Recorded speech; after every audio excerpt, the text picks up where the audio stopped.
What's going on, everybody? This is Zack Heydorn, assistant editor at PW Torch at pwtorch.com. You are watching Drinking at Moe's.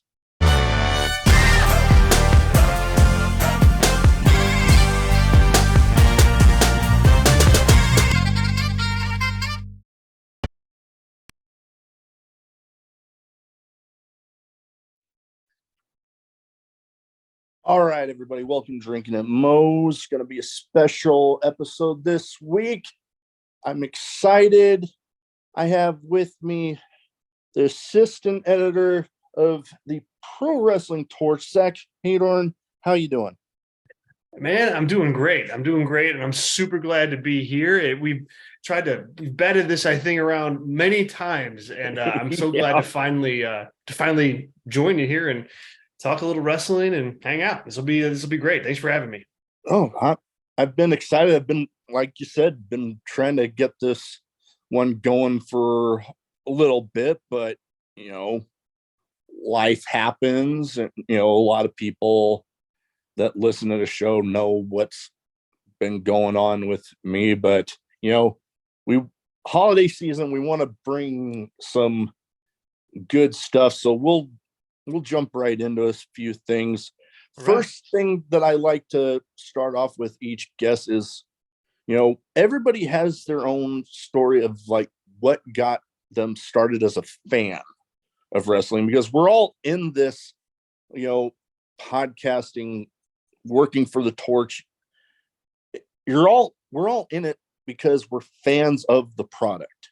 Mm-hmm. What got you started as a fan?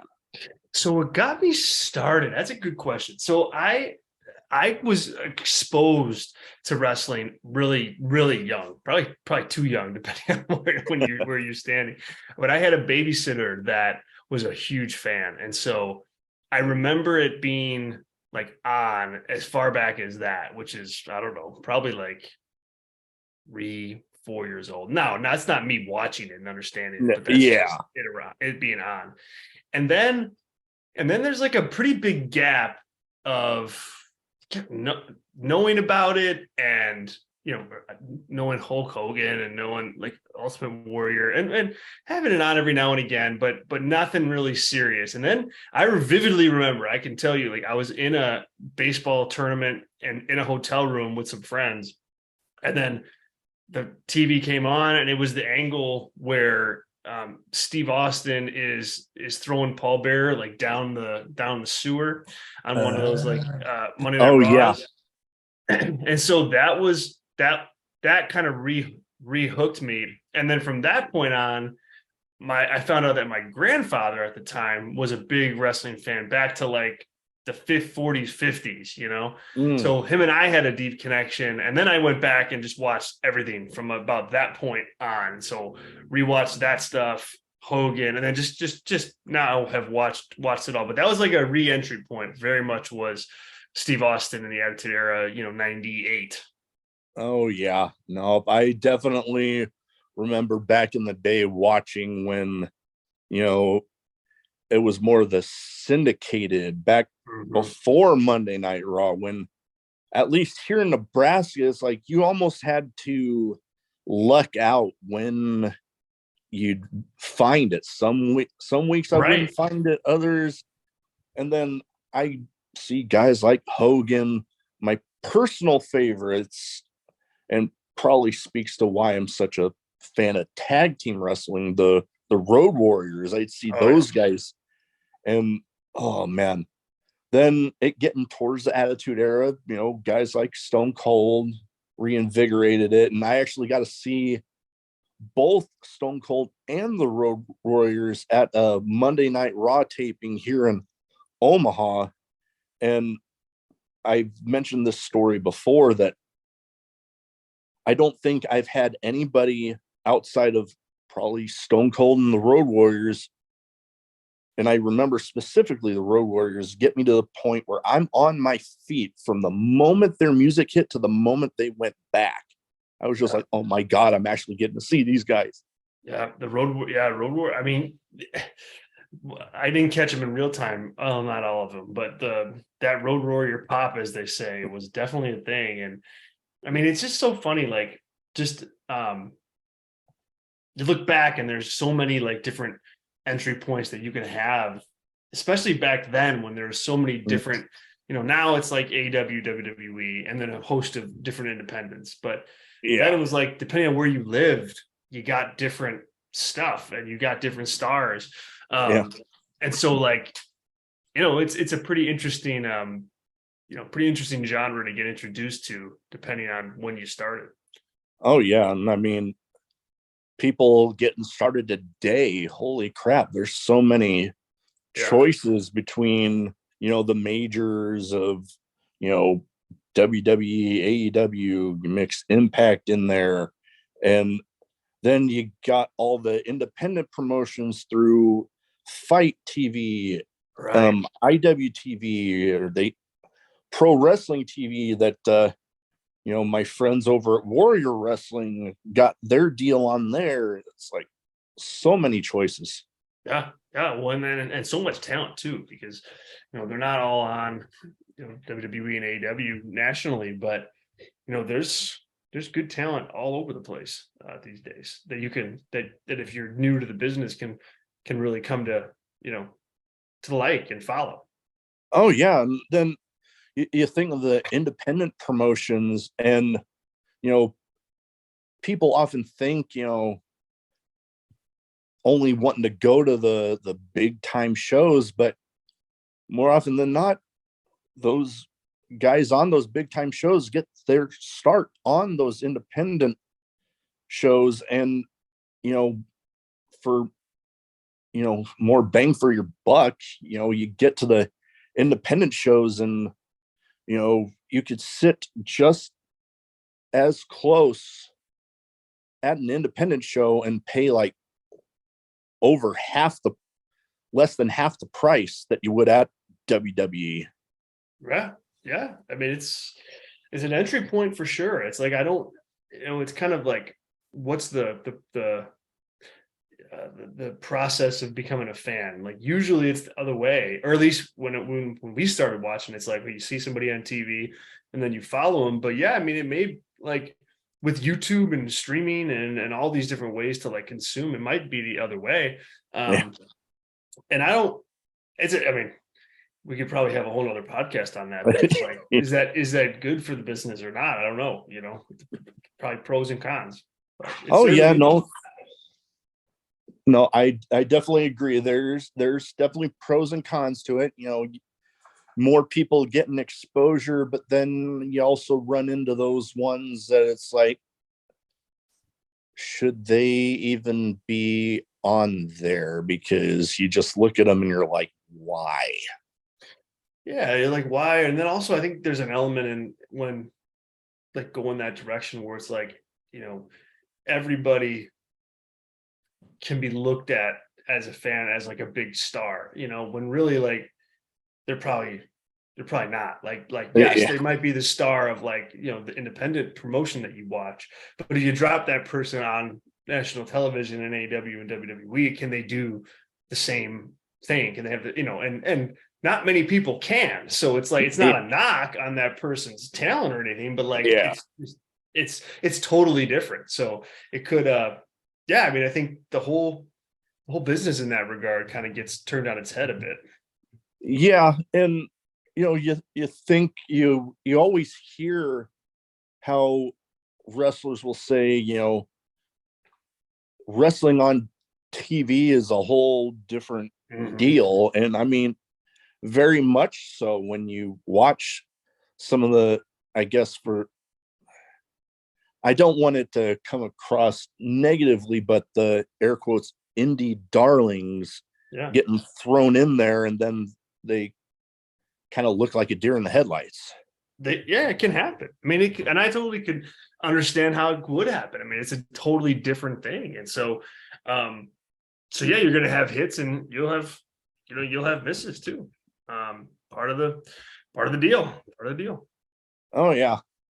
Well, when it comes to a lot of the, we talked about the major promotions, working for the Torch and a lot of the other media outlets out there, there's a lot.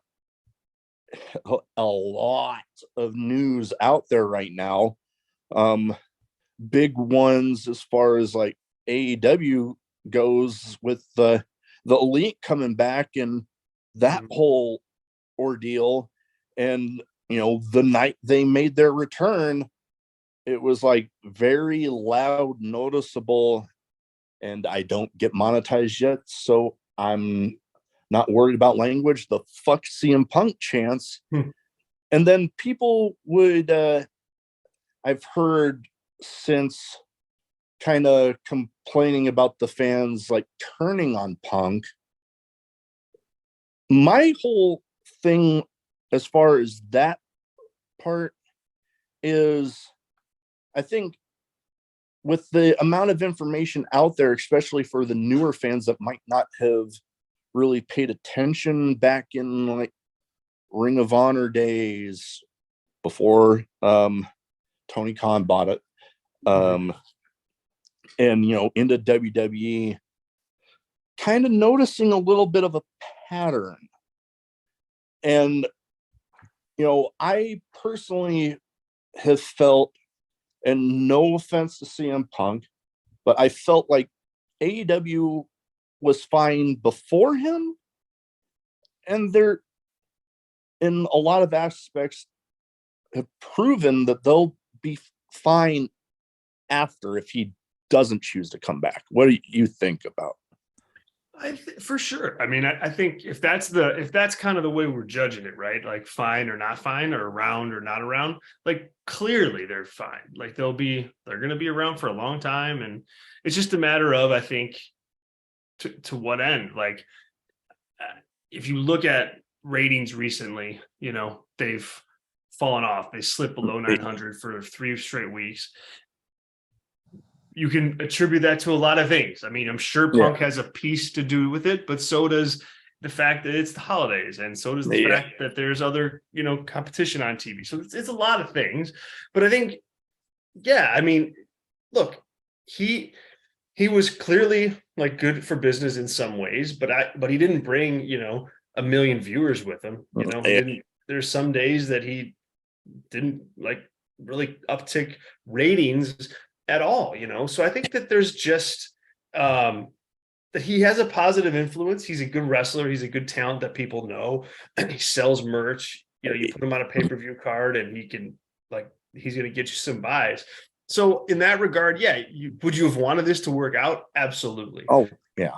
But if it's something that's going to completely derail like the kind of the connectivity of your locker room, then no, I don't think it's a huge. I mean, it's a big loss, but it's not one that you should have to like feel like you need to suffer through his presence in order to if he was pulling in like, wow, when Punk's on the show, we're getting 1.5 million viewers or 1.6 million viewers. Well, then if you're Tony Khan, you probably want to figure out a way to make that work out. But if it's a matter of 100,000 viewers or sometimes even less than that, it's probably not worth it. And then on the Elite side of things, it's like, Punk obviously had some issues for sure. And to me, when I look at them and I'm like, man, you guys are 3 of the best professional wrestlers on the planet. And it's, I wish their focus just wasn't about like trolling that situation and others too, and just be top wrestlers, be top wrestling stars,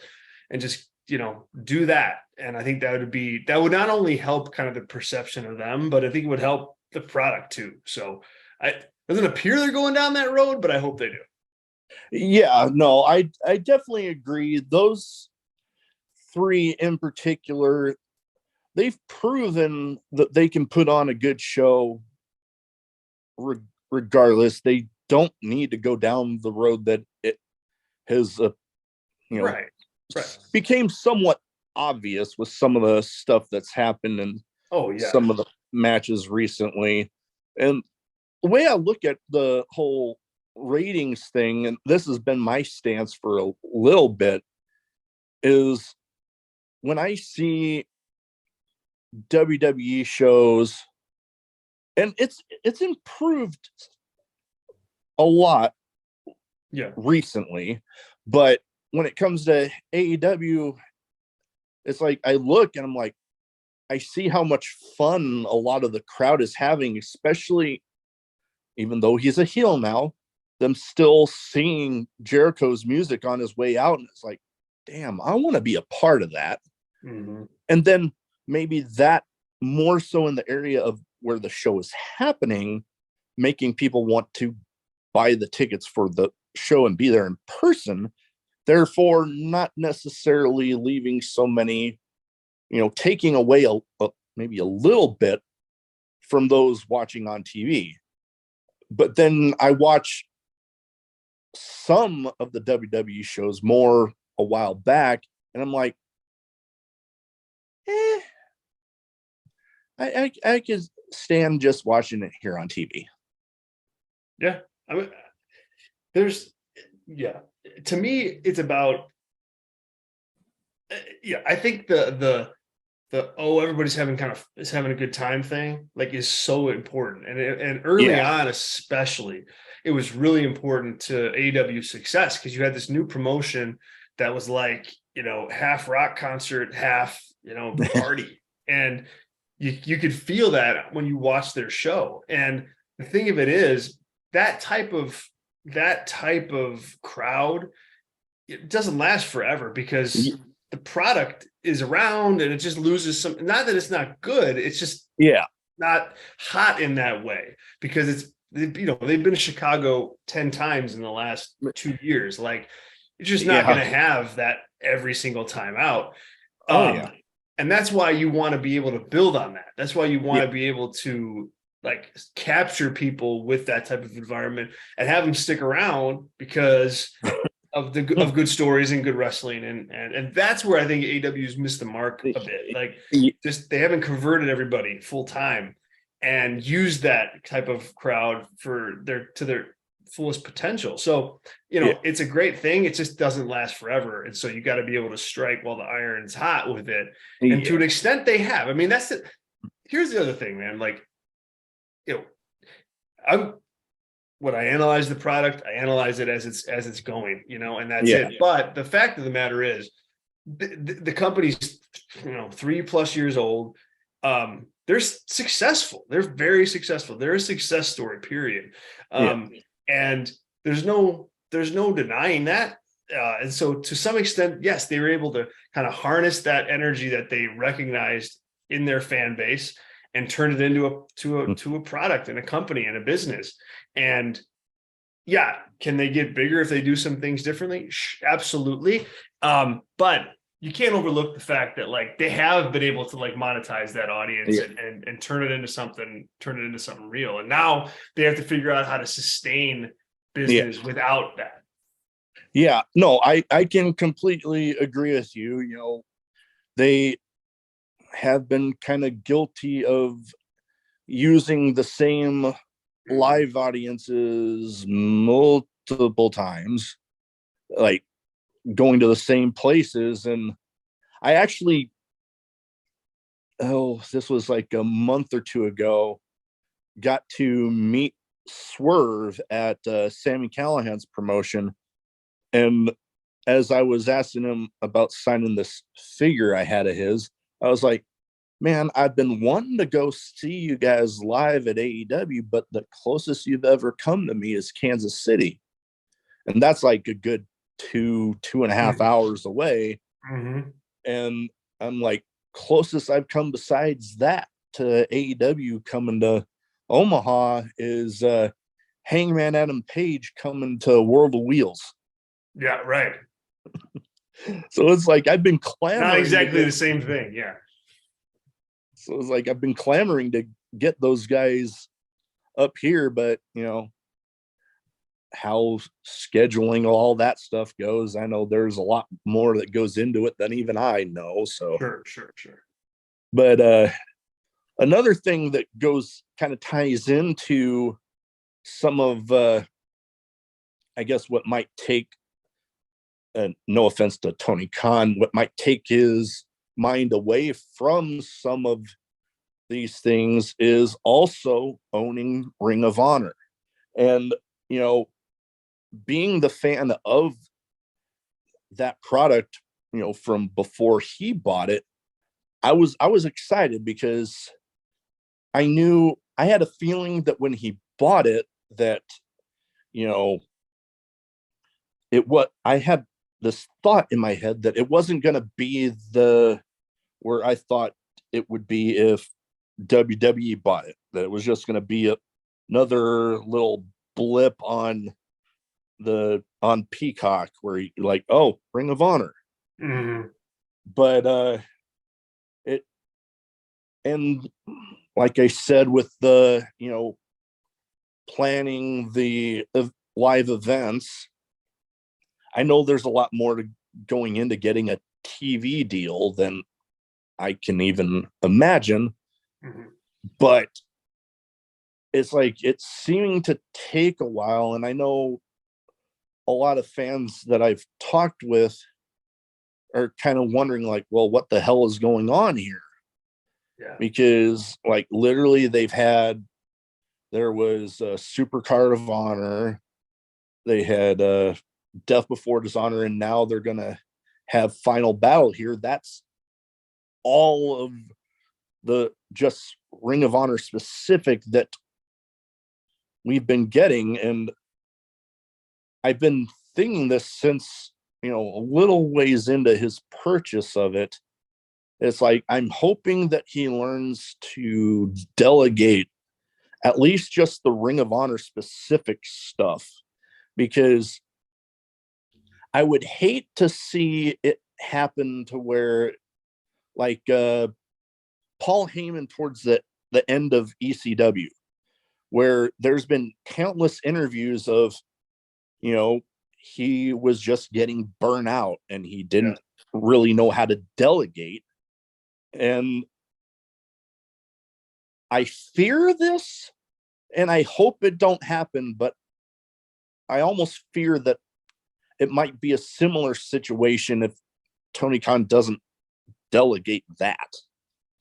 Well, yeah, there's a lot of things going on with Ring of Honor that I think need attention. And I honestly believe that like a TV deal or some kind of streaming deal would help matters. And it would add to Tony's plate at the moment, but it would confuse the two products.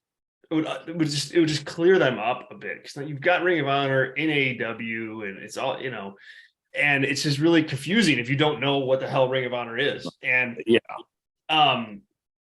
to me, like the value in Ring of Honor very much so was that the library, like the tape library, the show library. And so they got to find a place to put that. They got to have weekly TV just for Ring of Honor TV, or something on the stream, or whatever. Even like a YouTube, I think at this point would be good. I think people expected it to go faster, and I think Tony's waiting for the right deal. Maybe he wants that deal to be a part of like the bigger deal with AEW. I don't know, but yeah, it's kind of been it's just kind of been treading water. I'd say it'd be the best way to put it. The Final Battle card is a bit of in my opinion, it's a bit of a rough go. It's at 3:00 in the afternoon on a Saturday.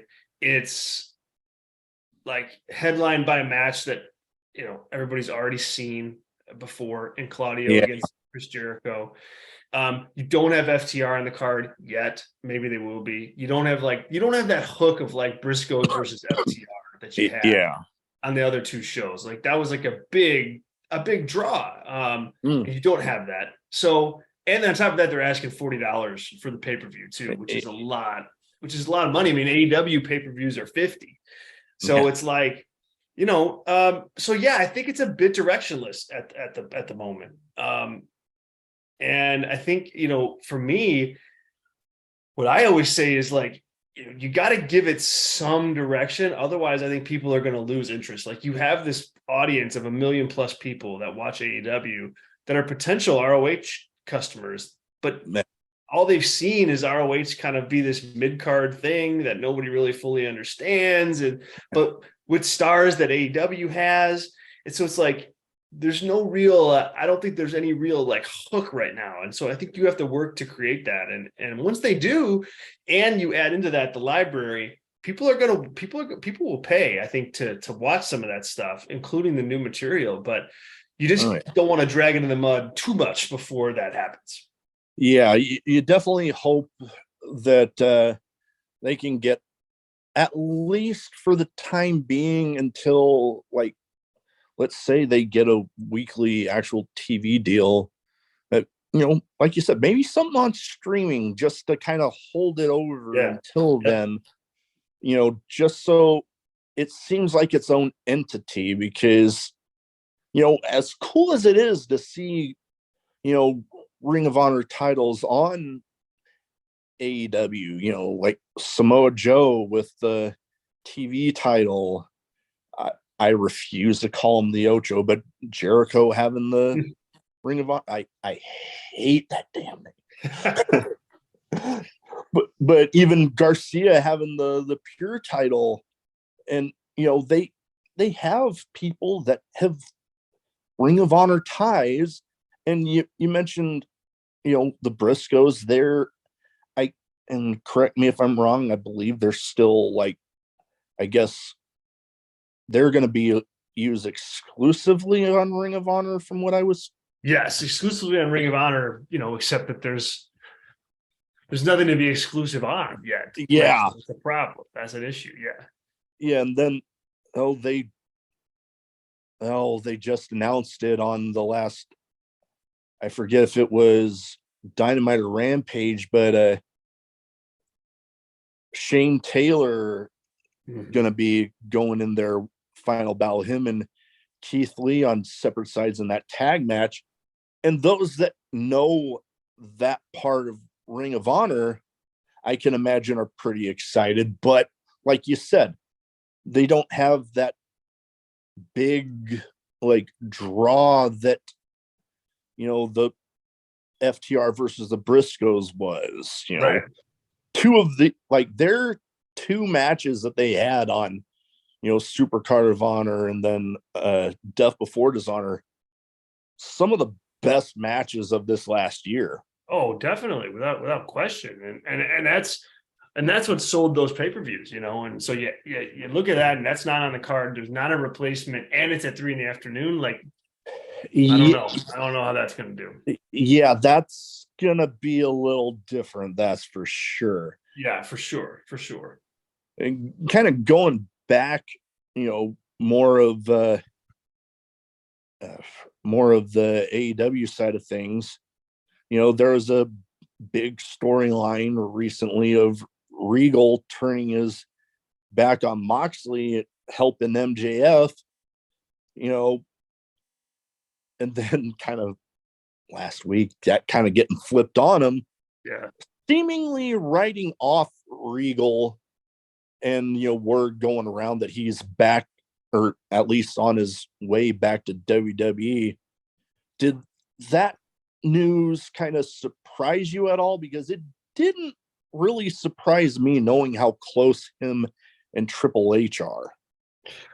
That part of it didn't surprise me at all. No, especially with Vince McMahon, like, out of the picture, and Triple H and Regal being so close.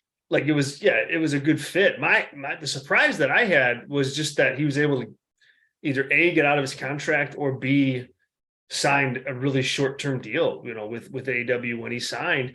And when he did, none of the Vince McMahon stuff had hit yet. Nobody knew that was. Yeah. Maybe some people knew, but it wasn't like a public thing. So I'm just interested in terms of, like, the contract situation with AEW, and did he just kind of ask for a favor to be kind of let out, or what? Because, like, he was involved with the world champion, like one of their bigger stories of the last month and a half. Like, he was right there, and now he's not there, reportedly. So it doesn't surprise me that he'd want to go back. Like, that's where he's been. He knows a lot of the talent. They've all come up. A lot of that talent has come up under him. And he's got a relationship with Triple H. So that, it makes perfect sense why he'd want to do that. I just was surprised that he was able to get out as quickly as he did. Yeah, on that aspect of things, that definitely surprised me a little bit. But where do you see him fitting into the picture? Because he's been known as a pretty good talent scout, going to the indie shows. Do you see him kind of fitting back, rolling back into, helping out with the NXT brand and helping that thing going?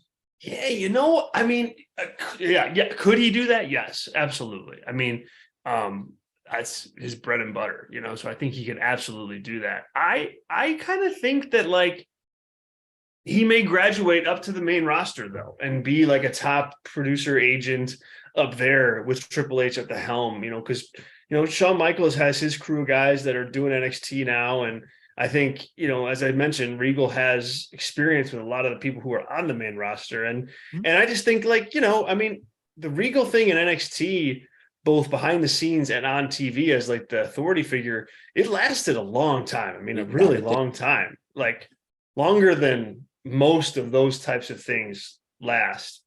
And so I think it'd be fresh to have him up on the main roster, just from a show perspective, get him some TV time in some way.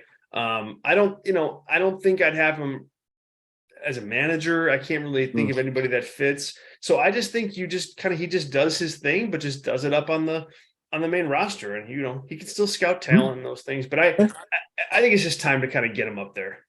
Yeah. You put it that way. I can definitely see that, because I mean, you're not wrong. A good number of those people up on the main roster right now were under his wing in NXT. You got Johnny Gargano back there, Candice LeRae, Kevin Owens. Like, I could go on and on. Yeah, Sami Zayn. I mean, there's a lot. Yeah, a lot. And so, and I just think NXT is kind of like a been there, done that thing at this point. And yeah, you can go back and still do the same thing, but like, with and if Vince McMahon was on the main roster, okay, yeah, maybe he wouldn't. But with Triple H running the show, it seems to make sense to kind of be his right hand man.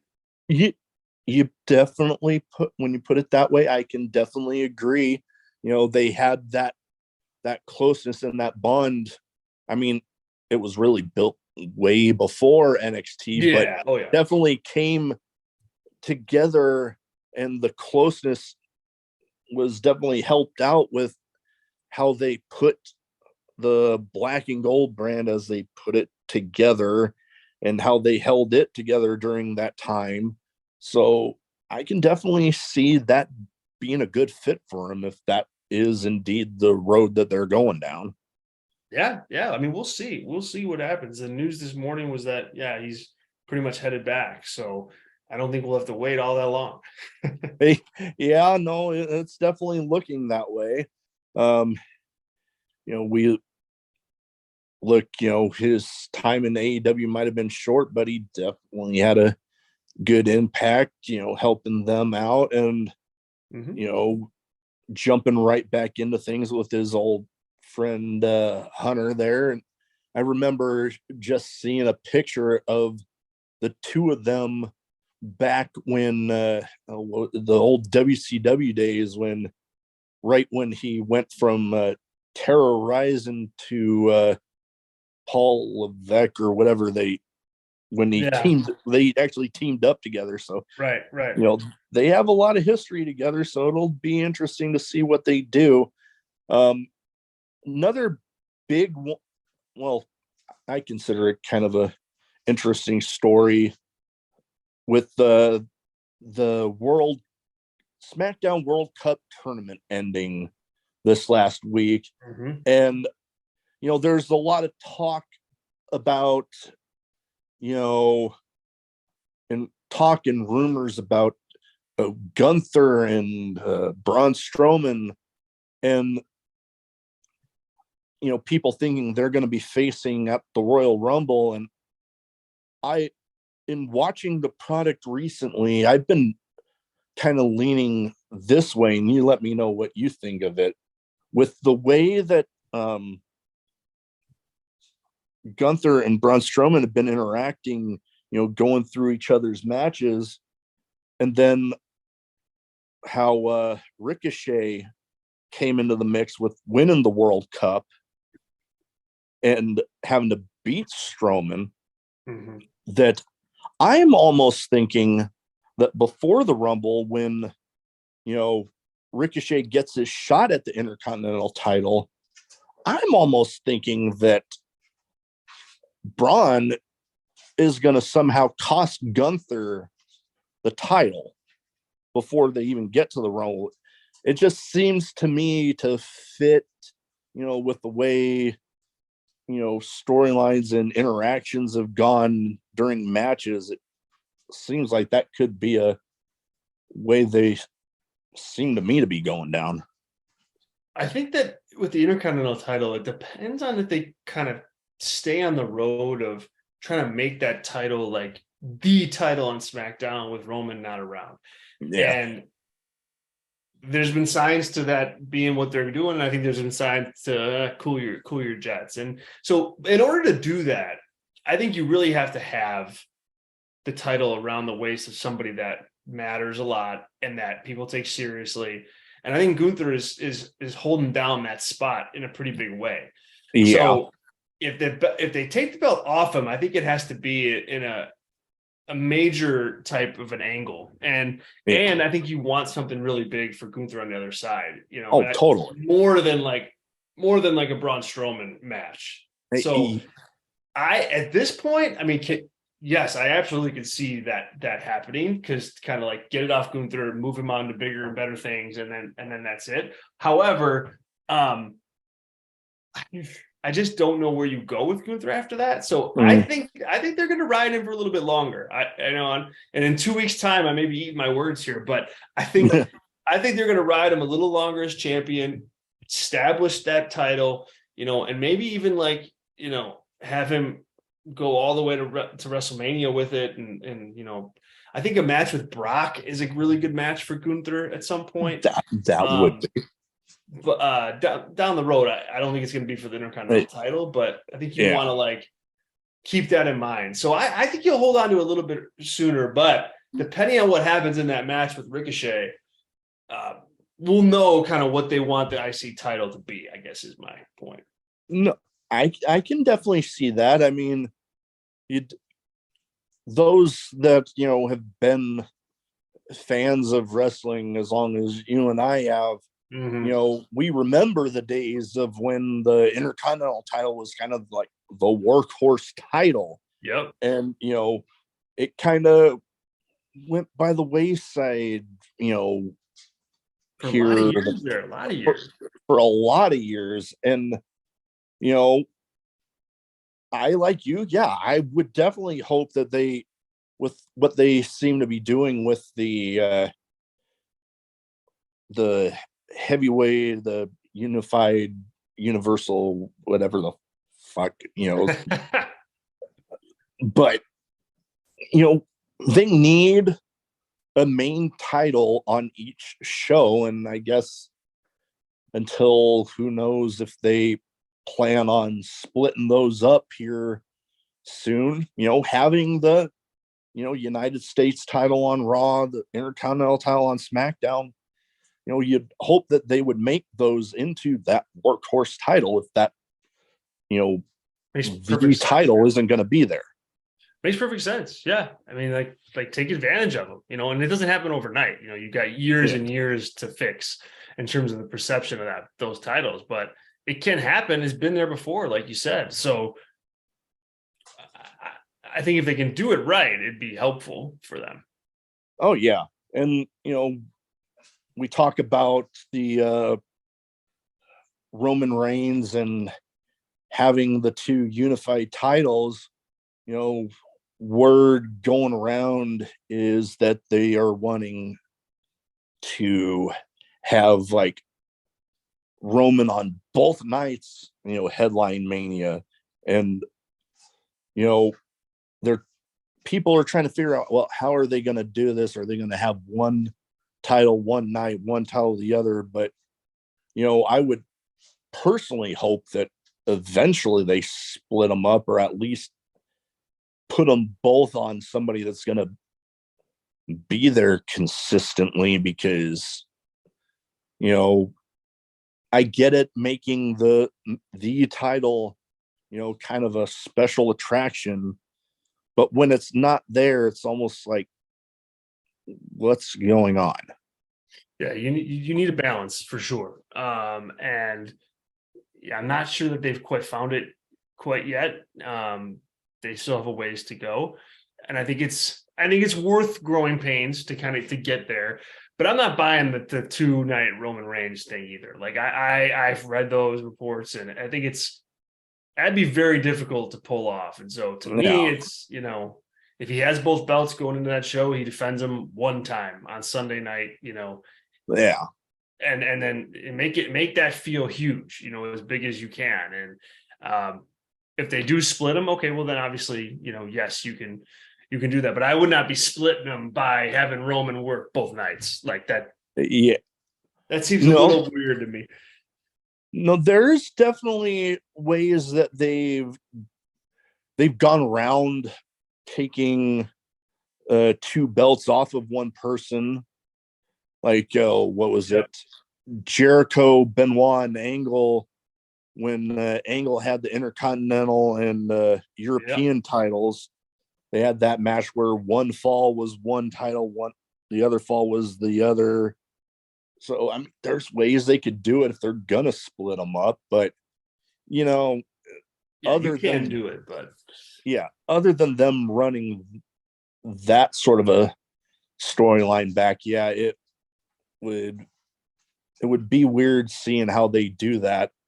And then going back to Roman, there's also some talk going around about who's going to turn on the bloodline. Or is it going to be Sami Zayn, or is it going to be Solo Sikoa?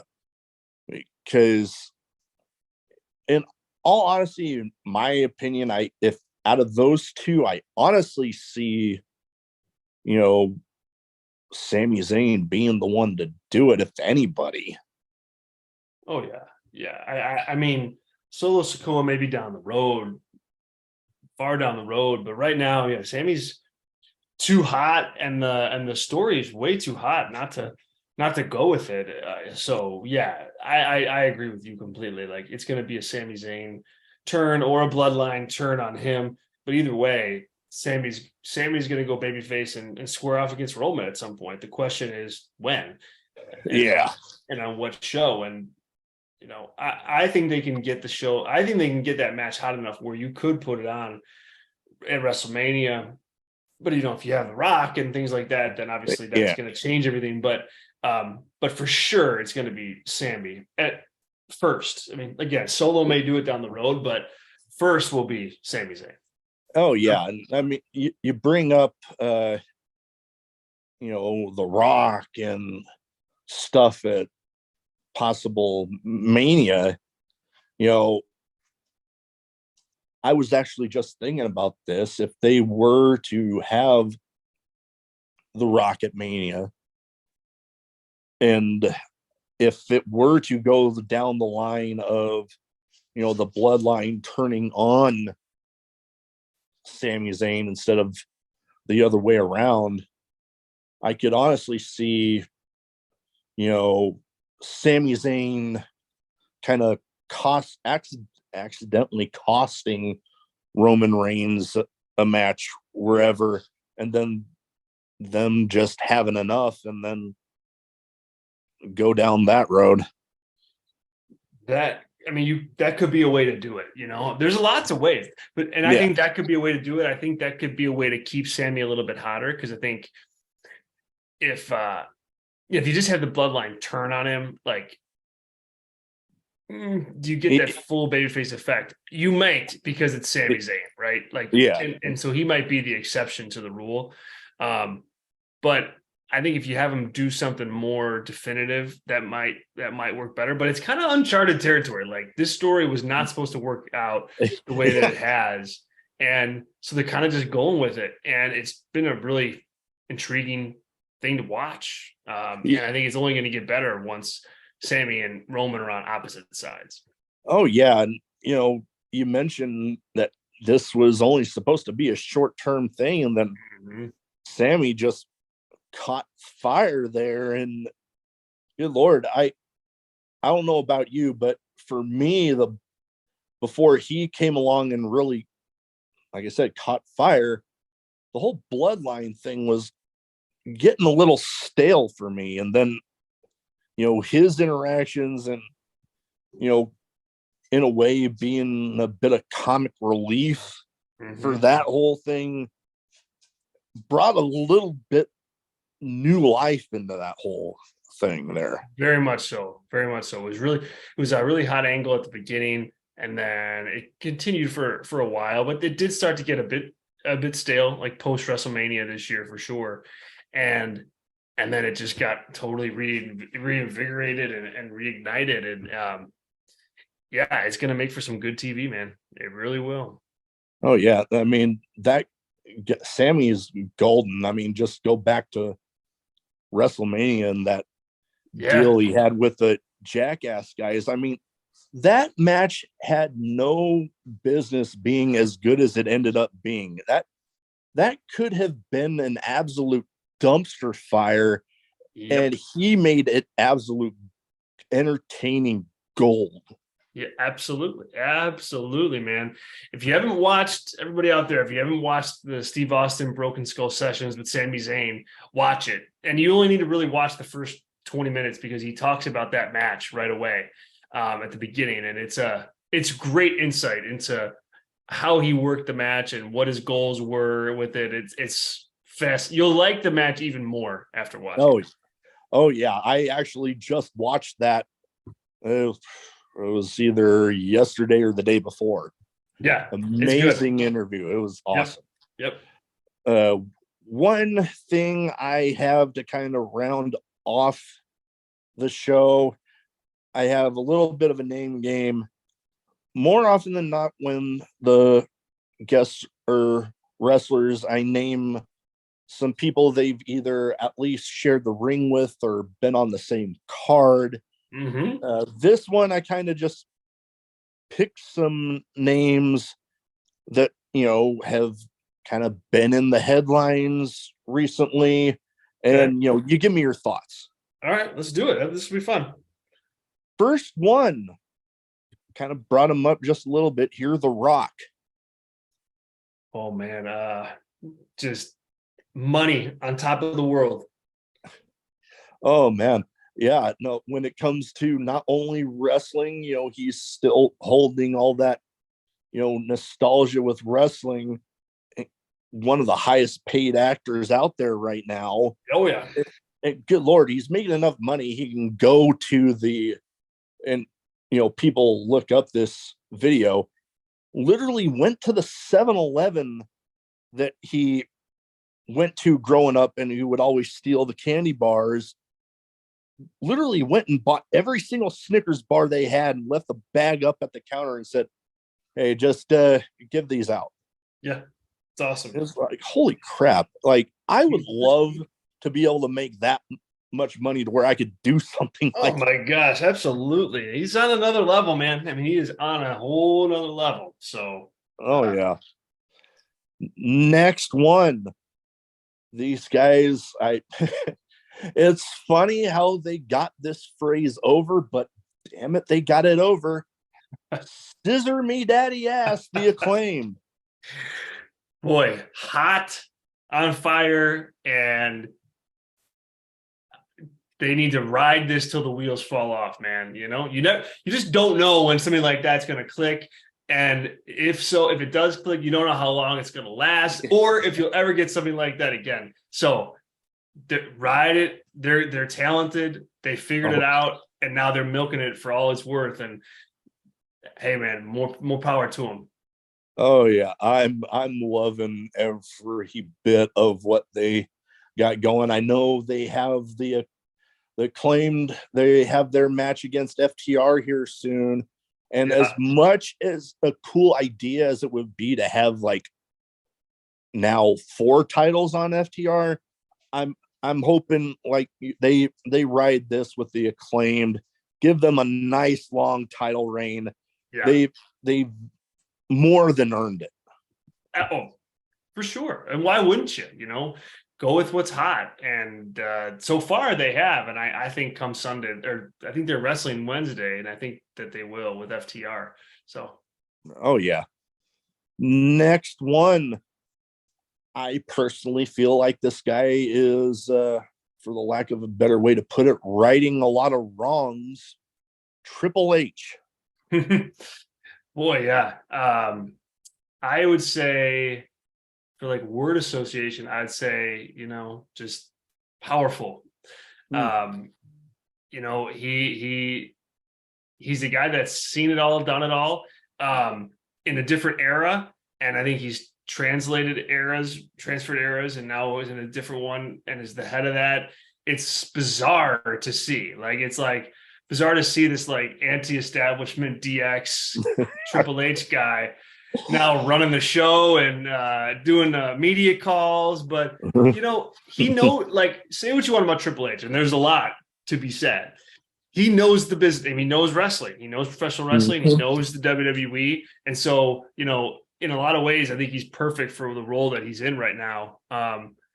Proof's in the pudding, but, righting a lot of wrongs, yes, but establishing a legacy at the same time. So, oh, very much so. And like you said, establishing a legacy there. Yep. I almost think kind of reestablishing it after kind of stepping away for a bit, for obvious reasons, and he had every reason to step away for a bit. Yep. But that legacy that he had built there with NXT, and establishing new talent, because for the longest time, I think WWE could be accused of, at least on a main roster level, not really establishing new talent. Triple H built that up with NXT, and now bringing it into the main roster. Yep. Yeah, for sure. And now he can kind of do things his way on the main roster too. So he can have his fingers on NXT and the pulse down there, but then he can also make sure that he's created an environment that can accept NXT talent more effectively than Vince did for whatever reason. It just didn't work out. And now it's more connected, and that's going to benefit everybody, I think. Oh yeah, totally. Because like you said, when there was that little bit of a disconnect with the NXT talent when Vince was still there and Triple H was down, at the helm of NXT, whenever and I mean, it's well documented the amount of people that, went up to the main roster and it, for the lack of a better term, shit the bed. Yeah. Yeah. And, now, him kind of having, like you said, having his fingers down there. Yep. But, having, creative up on the main roster, we can only hope that, that disconnect is no longer there, since makes it synonymous. Yeah. Yes, exactly. Yep. Last but not least, guy that I actually just the last couple of days read in the headlines announcing that 2023 is going to be his last active in-ring year, Dustin Rhodes. Ageless. Ageless, man. I mean, he's such a talented wrestler, and for a couple projects that I've worked on, that I'm looking forward to announcing soon, hopefully, he's just wrestled so many people, and he's wrestled good matches with so many people, and across 5 decades, and all sorts of eras and all sorts of companies and different gimmicks. Like, he's done it all, man. And he's never been the guy. If that's how you judge like who's good and who's not, and I don't think that's a good way to judge it. But if that's he's not going to be on any of your lists. But the guy's super talented and can have a good match with just about anybody, and has. No, definitely. He, like you said, ageless. Good Lord, it's unbelievable. Going back all the way to freaking old school WCW, holding the United States title, having matches with, the before Stone Cold, Steve Austin. Steve Austin, and back in the USWA. I mean, he was in the 80s, 5 decades he's wrestled in. So it's hard to believe that it has literally been that long. But it announcing 2023 is going to be the last, like I said, in ring, active in ring. He's earned the right to kind of step into the background, if that's what he has earned every bit of it. Agreed, for sure. Absolutely. He'll go down as a just a great hand in the business. And I think he's made some money too. So you talk about great minds for the business. He is definitely on the list of one of the great ones. I mean, hard not to be when your dad was Dusty Rhodes. Right. I mean, and that's the thing too. The bar for him was so high, and he was never the guy like Dusty was, but he knows what he's doing in there for sure. Yeah, and you don't necessarily have to be multi-time world champ to be a well-respected member of the locker room. He is definitely that. He might not have had all the world titles. He's held plenty of them. Yeah. But, definitely you hear people talking ever since the announcement that he made. Has to be one of the most well-respected guys out there right now. Very respected. Yeah. I mean, and just, he's one of those guys that have seen and done it all, and that's very valuable. And some either WWE or AEW, like, they'll jump at the opportunity to get him on board with their company. No question. Oh yeah, definitely. Well, that is about all I have. I want to thank you for taking the time to talk to me today. We mentioned we've been trying to get this done for a while. Yeah, glad we finally got it done. Where can people find you social media wise so they can, get their eyes on the torch? Well, I thank you so much for having me. It's been a blast. We'll definitely have to do it again soon. And definitely. Sorry it took so long, but I'm glad we got to do it.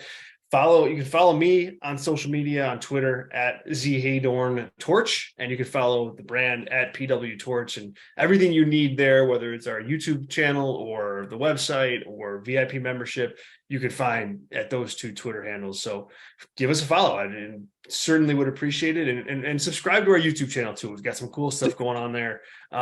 Would love a subscribe. I think you'll be happy that you did. So definitely. I believe I'm already subscribed, but I'm going to go double check. We will have, all those in the description of the video and on the podcast platforms.